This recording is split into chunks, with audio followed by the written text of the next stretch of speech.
Welcome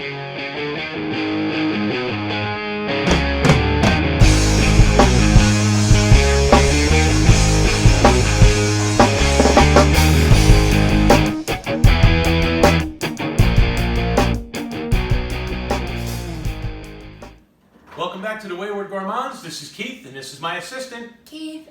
Today, we're making pizza dough. Now, I know it sounds pretty simple, but many people just go and they buy that stuff in the bags at the supermarket. And I just wanted to show you how easy it actually is to make your own pizza dough at home, and it's absolutely delicious. But today, we're having a little bit of a change. Instead of water, we're using whey, which is the byproduct from our ricotta cheese video. And it's going to add another extra layer of flavor to the pizza dough, and I'm sure you're really going to enjoy it. So we're going to come back in a second. We're going to start adding the ingredients into the mixing bowl. Yay! That's my favorite part of the videos. All right, starting off with our double O Tipo Flour. Oh, wait. You're going to notice in the description below that everything is done by weight with this dough. That's because things like aeration and everything with the flour could throw off the measurements if you just do a cup or 2 cups. So I'm going to be putting it all in by weight. If you don't have a scale, I will put the regular measurements in there, but you may have to adjust the water and content like that just to accommodate the, aeration and the humidity and all that kind of stuff. All right, roll it back. Okay, so back to this. So we start off with the flour. We have it in the mixing bowl. We're going to add our yeast. I use instant yeast, so I don't have to bloom it or anything like that. It works out pretty well. And then I'm going to add the salt.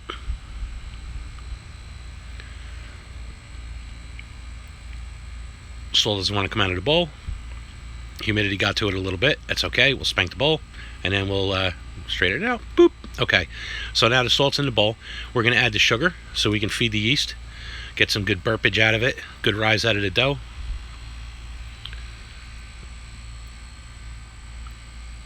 Okay, now the next ingredient we're going to add is optional. This is Parmesan powder, which you can find online, and some roasted garlic powder. It adds a couple extra layers of flavor to the dough. Comes out absolutely delicious. I highly recommend it, but again, optional, not necessary. Then we're going to add the whey. This is the whey from the ricotta, as I mentioned. It's absolutely delicious. One thing of note, the stand mixers work much, much better when they're plugged in.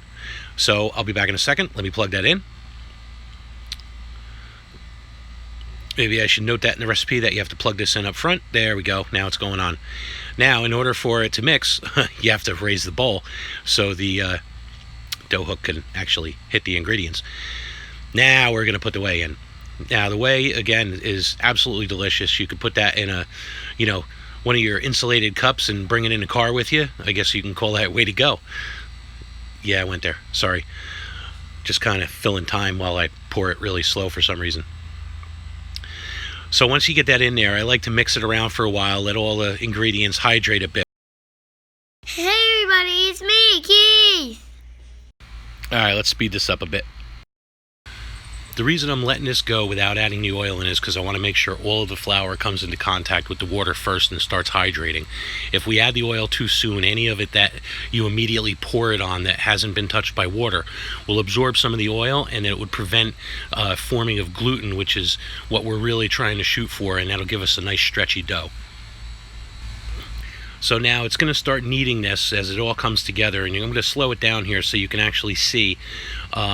This is about 8 minutes after it's been running. It's going to form a nice supple, really soft dough, and you can see that it's actually folding and pulling the dough, which is forming the gluten, which is going to give us that stretch, and it's going to give us that little bit tougher dough that'll be capable of holding up to something like the pizza.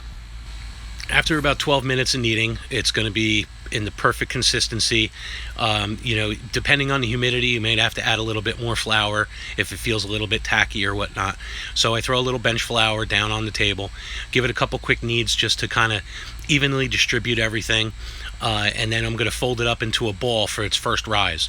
Now, what I do with mine is I do a 24-hour proof in the refrigerator, and it helps it along with the extra flavor from the yeast. Or in a couple hours after this rises, you could break it down into smaller balls, and you can freeze them or you can use them immediately. No matter which way you decide to go, you're going to want to oil your rising vessel, which, whether it be a bowl or a plastic container like I have, you want to spray it with the oil first, do a little bit on top because you don't want it to get a dry skin on it, and then it's ready for proofing. Okay, so now you just saw us add it all into the mixer. We let it knead for quite a while, develop the glutens and everything like that. Well, we take it and put it in an oiled vessel like this because you're going to want it to double in size. If you have a vessel like this that has the markings, you'll be able to see what basically, I know because I've made this dough so many times, that basically when this is full, my dough's ready. But for you, you may have a bowl or something like that you may have to watch to make sure it's doubled in size. So after that, now you can use it right away, or what I suggest is before it rises to double its size, slide it in the refrigerator and let it cold proof for 24 hours. What that'll do is that'll develop like a yeasty flavor, not quite sourdough, but it'll give it that little bit of tang, which really adds a good flavor to the pizza dough. Now, you can use this for pizza dough. You can make calzones with it. You can make little strips of it and tie them in knots and bake them, make garlic knots. I mean, you could do anything you want, but I wanted to make sure that you saw how we made the dough that we made in the pizza episode, as well as the calzone that you saw in the ricotta cheese episode. So this is Keith, and this is Keith. We really want you to try this pizza dough. We think you'll really enjoy it. It's a lot better than that stuff you get in the bag in the refrigerated section.